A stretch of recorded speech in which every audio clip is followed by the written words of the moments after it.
বাংলাদেশের মানুষ ইসলাম বলতে কি বুঝে? এটা একটা জটিল সমীকরণ ভাই। বাংলাদেশের মানুষ ইসলাম বলতে কি বুঝে? যুগের পর যুগ ধরে আমরা বাংলাদেশের মানুষ ইসলাম বলতে বুঝি সালাত, ইসলাম বলতে বুঝি সিয়াম, ইসলাম বলতে আমরা বুঝি যাকাত, ইসলাম বলতে আমরা বুঝি পর্দা, ইসলাম বলতে আমরা বুঝি জিকির আজগার, ইসলাম বলতে আমরা বুঝি শবে কদর, শবে বরাত, ঈদের সালাত, জানাজার সালাত। এগুলোকে আমরা মনে করি যে হ্যাঁ মোটামুটি মোটা দাগে এগুলো ইসলাম। ইতিপূর্বে আমি আপনাদেরকে বলেছি সালাত মানেই ইসলাম নয়, বরং সালাত হচ্ছে ইসলামের একটা গুরুত্বপূর্ণ বিধান, যার স্থান হচ্ছে ইমানের পরে। ইমানের পরপরই সালাতের স্থান। সালাত মানেই ইসলাম নয়, বরং সালাত হচ্ছে ইসলামের একটা গুরুত্বপূর্ণ বিধান। যাকাত মানেই ইসলাম নয়, যাকাত হচ্ছে ইসলামের গুরুত্বপূর্ণ একটা বিধান। হাজ মানেই ইসলাম নয়, হাজ ইসলামের একটা গুরুত্বপূর্ণ বিধান। কোরবানি মানে ইসলাম নয়, কোরবানি ইসলামের আরেকটা গুরুত্বপূর্ণ বিধান।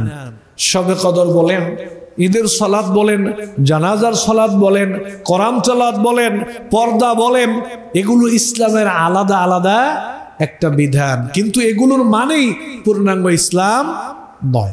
এটা আপনাকে আমাকে বুঝতে হবে।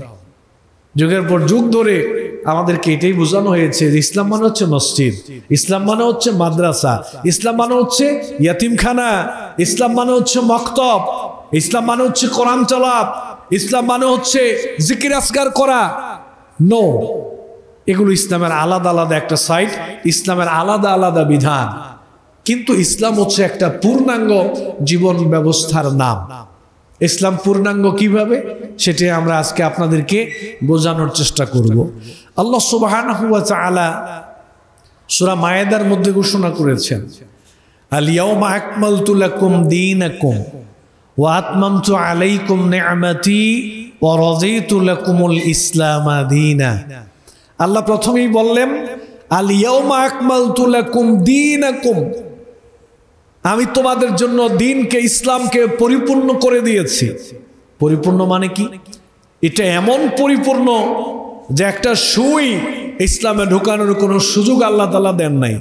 সুই পরিমাণ কোন রীতিনীতি ইসলামে প্রবেশ করানোর অনুমোদন আল্লাহ তাআলা আমাদেরকে দেয় নাই, দরকারও হবে না। কিয়ামত পর্যন্ত চুল পরিমাণ কোন রীতিনীতি, বিধিবিধান, সিস্টেম ইসলামে লাগবে, ইসলামের আল্লাহ তাআলা ওই ফাঁক ফোকরটা পর্যন্ত রাখেন নাই। আল ইয়াউমা আকমালতু লাকুম দীনাকুম, আল্লাহ তাআলা এমনি ভাবে আমাদের ইসলামকে পরিপূর্ণ করে দিয়েছেন। পাশাপাশি কি করেছেন? আমাদের জন্য ইসলামকে আল্লাহ তাআলা মনোনীত করে দিয়েছেন। আল্লাহ তাআলা আমাদের জন্য ইসলামকে পছন্দনীয় করে দিয়েছেন। ইসলাম আমাদের জন্য আল্লাহর কাছে এটা পছন্দনীয়। এর বাহিরে অমাইয়াবতাগি গায়রাল ইসলামি দীনান ফালা ইউকবালা মিনহু ওয়া হুয়া ফিল আখিরাতি মিনাল খাসিরিন।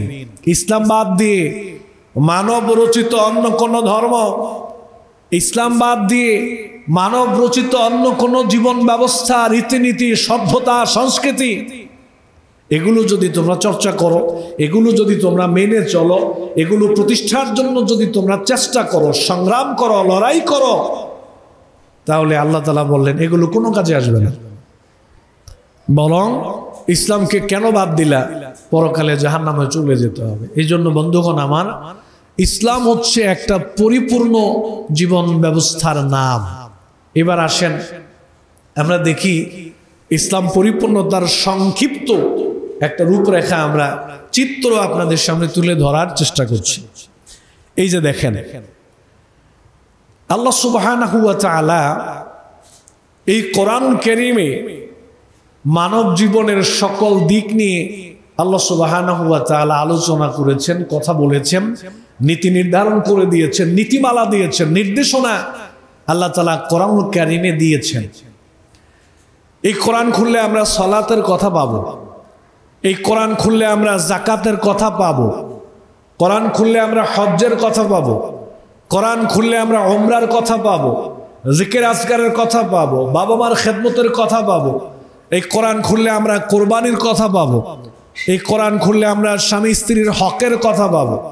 এই কোরআন খুললে আমরা মসজিদের কথা পাবো।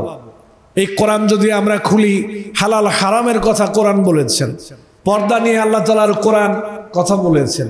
তবে এতটুকুই শেষ নয়, এতটুকুই শেষ নয়, আরো অনেক কথা আল্লাহ তাআলা কোরআনুল কারীমে বলে দিয়েছেন। দেখেন, আপনাদের এই মস্তুল, এই মস্তুলের ভিতরে বাংলাদেশ নয়, বরং বাংলাদেশের একটা সাইড হচ্ছে মস্তুল। মস্তুলের ভিতরেই পুরো বাংলাদেশ নয়, পুরো বাংলাদেশের ভিতরে মস্তুলটা রয়েছে। এই কোরআনটা হচ্ছে পুরো বাংলাদেশ। ধরেন কথার কথা, এই কোরআনটা হচ্ছে পুরো বাংলাদেশ। তাহলে আমি জিজ্ঞেস করতে চাই আপনাদেরকে, এই বাংলাদেশের কোরআনটা যদি পুরো বাংলাদেশ হয়, তাহলে বাংলাদেশের 1 ইঞ্চি মাটি পর্যন্ত সেটাও কি বাংলাদেশ নয়? সেটাও বাংলাদেশ। 1 ইঞ্চি মাটি পর্যন্ত সেটাও বাংলাদেশ। 1 ইঞ্চি মাটিকেও আপনি বাংলাদেশ থেকে বাদ দিতে পারবেন না। যতটুকু বাংলাদেশের ভূখণ্ড হিসেবে নির্ধারিত রয়েছে, সীমা রেখা রয়েছে, 1 ইঞ্চি মাটি পর্যন্ত সে অধিকার করে বলতে পারবে আমিও বাংলাদেশ, মানে আমি বাংলাদেশের ভিতরে। বাদ দিতে পারবেন না। যদি আপনি বাদ দেন তাহলে তো আপনি বাংলাদেশ থেকে বাদ দিয়ে দিলেন। বাদ দেওয়ার কোনো সুযোগ নাই। মানব জীবনের পুরো বাংলাদেশের ইঞ্চি মাটি পর্যন্ত যেরকম বাংলাদেশের, মানব জীবনের সকল দিক আল্লাহ এই কোরআনে তুলে ধরেছেন। শুরু করেছেন মানুষের ঈমান আকীদা দিয়ে, এখান থেকে শুরু হয়েছে, ঈমান দিয়ে শুরু হয়েছে। এই কোরআনে কথা বলেছেন আল্লাহ ব্যক্তি জীবন নিয়ে, এই কোরআনে আল্লাহ কথা বলেছেন পারিবারিক জীবন নিয়ে, এই কোরআনে আল্লাহ তাআলা কথা বলেছেন সামাজিক জীবন নিয়ে, এই কোরআনে আল্লাহ তাআলা কথা বলেছেন রাষ্ট্রীয় জীবন নিয়ে, এই কোরআনে আল্লাহ তাআলা কথা বলেছেন আন্তর্জাতিক অঙ্গন নিয়ে। এখন আপনি যদি একটা করে বাদ দেন, তার বাংলাদেশের 1 ইঞ্চি মাটি যে পর্যন্ত সে বাদ পড়তে চায় না, আল্লাহ তাআলার ইসলামটা এমন ভাবে পূর্ণাঙ্গ করে দিয়েছেন, 1 ইঞ্চি মাটি পর্যন্ত, 1 ইঞ্চি বিধান পর্যন্ত আপনি ইসলাম থেকে বাদ দিতে পারবেন না। এই অধিকার আল্লাহ তাআলা কাউকেই দেয় নাই, কাউকে দেয় না। এখন রাষ্ট্রের সাথে আমাদের বাংলাদেশের মানুষ ইসলামকে জড়াইতে চায় না। এটা আমাদের মূর্খতা, এটা আমাদের না জানার অভাব, এটা আমাদের জ্ঞানের অভাব। আমি বিশ্বাস করি আমরা না জানার কারণে এটা করি, না বুঝার কারণে এটা করি। রাষ্ট্র হচ্ছে পুরো বাংলাদেশ না, যে কোনো রাষ্ট্রের মাথা হচ্ছে রাষ্ট্র, অর্থাৎ যেখান থেকে এটাকে পরিচালনা করা হয়। রাষ্ট্রীয় ব্যবস্থাপনা ছাড়া ইসলামের অস্তিত্ব আপনি কি করে খুঁজে পাবেন? যেখান থেকে রাষ্ট্রকে পরিচালনা করা হয় সেই জায়গাটাকে যদি ইসলাম থেকে বাদ দেওয়া হয়, ইসলামের থাকেটা কি? ইসলামের থাকেটা কি? বাদ দেওয়ার কোনো সুযোগ নেই।